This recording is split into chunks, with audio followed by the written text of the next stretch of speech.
जोविया और हारिस की शादी को अभी चंद दिन ही हुए थे।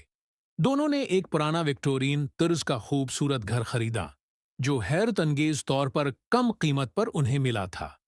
जोविया ने जब पहली बार उस घर में कदम रखा, तो दिल में एक अजीब सी बेचैनी महसूस की, लेकिन उसने उसे नजरअंदाज कर दिया। हारिस खुश था कि उन्हें अपनी जिंदगी के आगाज के लिए इतना बड़ा और खूबसूरत घर मिला है। पहली रात जोया को सोने में मुश्किल पेश आई। घर की खामोशी अजीब थी, जैसे दीवारें भी सांस ले रही हों। रात के बीच में जोया को लगा कि हम कहाँ हैं। खिड़कियां हल्की सी हरकत कर रही हैं और राहदारी से सरगोशियों की आवाजें आ रही हैं।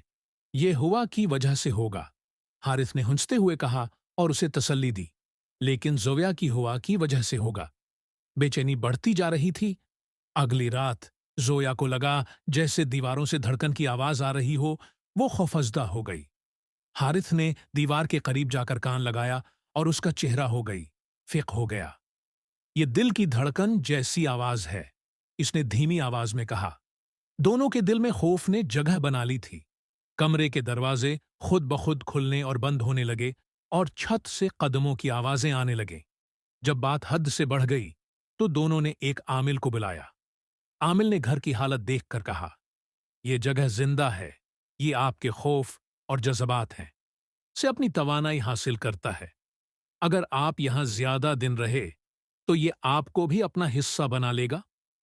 जोया और हारिस ने फौरन घर छोड़ने का फैसला किया, लेकिन जब वो निकलने की कोशिश कर रहे थे तो घर के दरवाजे खुद ब खुद बंद हो गए।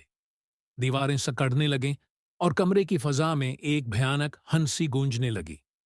जोया ने चीखते हुए हारिस का हाथ पकड़ा, लेकिन दोनों की चीखें आहिस्ता आहिस्ता खामोश हो गईं।